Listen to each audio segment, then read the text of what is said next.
Unacademy. Let's crack it. Sir, एक human nature का जो सबसे बड़ा एलिमेंट होता है वो होता है फियर। तो अब कई बार कैंडिडेट्स ऐसा होता है कि फेलियर के फियर से डरने लग जाता है, यार अगर मैं फेल हो गया तो क्या हो जाएगा, मेरी जुडिशरी क्रैक नहीं हुई तो क्या होगा। और कहीं कहीं सर वो चीज़ उसकी प्रिपरेशन का एक नेगेटिव जो है माइलस्टोन बन जाती है। जहां तक फेलियर का सवाल है, जहां सक्सेस होती है उसका दूसरा पहलू होता है फेलियर। बेस्ट से बेस्ट टॉपर भी फेल हो सकता है, और जिसको हम डार्क हॉर्स मानते हैं वो टॉपर भी हो सकता है। उस टाइम पे आदमी का माइंड कैसे चल रहा है, कितना माइंड फ्रेश है, कितना वो उसका प्रेजेंटेशन उस टाइम क्लिक कर रहा है, so many variables are there. Failure का फियर उनको होता है जो परवाह करते हैं दुनिया की। हम फेलियर दुनिया के एंगल से देखते हैं। फेलियर हम तब करते हैं अगर पहला पॉइंट है हमने तैयारी नहीं की।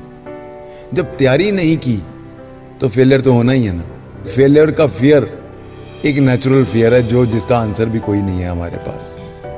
दूसरा पॉइंट ये है कि फेलियर तब हो अगर आप कहो कि जी ये तो कुंभ का मेला है, आज एग्जाम आ गया, अब तो 12 साल के बाद आएगा। आपके एक साल में इतनी सारी स्टेट्स में लगातार पेपर्स आ रहे हैं, और मैं कहता हूं वर्स से वर्स भगवान ना करे, गॉड फॉरबिड, आप कहीं भी जुडिशरी में नहीं निकले। जितनी आपने बार बार तैयारी कर ली, इतने सारे और दरवाजे खुल जाएंगे। आप एपीओ बन जाओगे, जिसको हम एडीए कहते हैं हरियाणा में, या लॉ ऑफिसर बन जाओगे, और कुछ भी नहीं, आप बेस्ट एडवोकेट बन जाओगे। मेरे बहुत सारे, अब मैंने हजारों स्टूडेंट्स पढ़ाए हैं, सारे तो जज नहीं बने, पर आई कैन डेफिनेटली से कि सारे बेस्ट एडवोकेट्स बन गए हैं।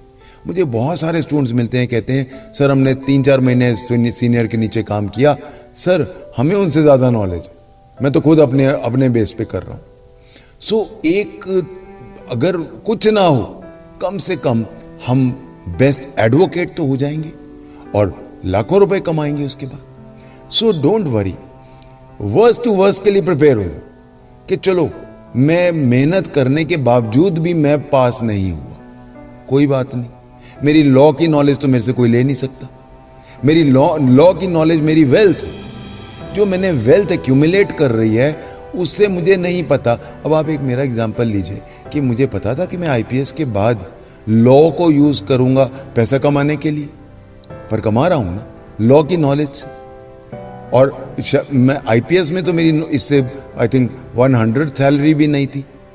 सो इसीलिए लॉ एक ऐसी चीज़ है जो हमेशा, जिसको कहते हैं ना सोने के अंडे देती है, ये वो मुर्गी है।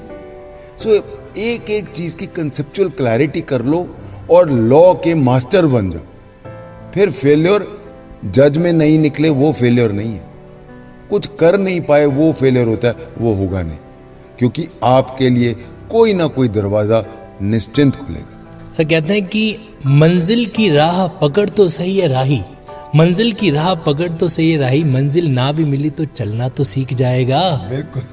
तो डेफिनेटली वो चीज़ मैं आप लोगों को कहना चाहता हूँ, और इसके साथ ही मैं आपको लॉ के 2 प्रोविजन के अंदर आपका आंसर छुपा हुआ है वो आपको देना चाहता हूँ। सर हम सीपीसी में ऑर्डर 7 रूल 6 पढ़ा करते हैं, सेट ऑफ का प्रोविजन आता है, ऑर्डर 8 रूल 6 के अंदर, और साइमल्टेनियस सीआरपीसी का सेक्शन 428 भी वर्कआउट करता है इसके बारे में। अब सोचो, एक होता है फियर ऑफ फेलियर और एक होता है प्लेजर ऑफ सक्सेस।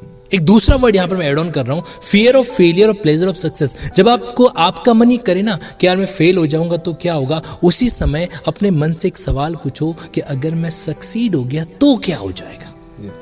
आंखें बंद करो, सोचो, तुम्हारा खुद का एक कोर्ट में, इमेजिनेशन करो, तुम्हारा कोर्ट प्रीमाइसेस बाहर एक नाम लिखा हुआ है, नाम लिखा हुआ है, उसके नीचे सिविल जज का एक डेजिग्नेशन दे रखा है। जब तुम कोर्ट के अंदर आते हो तो वहाँ पे पुलिस ऑफिसर जो है, जब भी आपके कोर्ट में आएगा, he will salute you, he will respect you. Society के अंदर एक अलग डिग्निटी, एहसास करो इस बात का।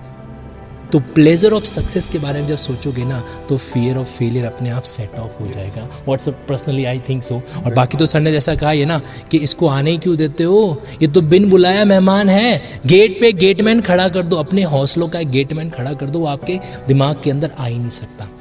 और बाकी ये जो सेट ऑफ वाला मेथड है इसको भी ट्राई करके देखना। जब सफल हो जाएंगे, इसके बारे में सोचेंगे ना, तो फेलियर का फियर बाहर का दूसरा रास्ता पकड़ के भाग जाएगा। एब्सोल्युटली।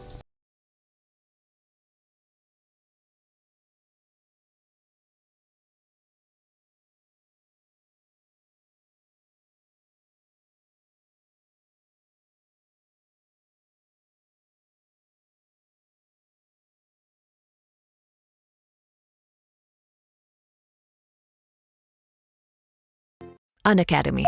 Let's crack it.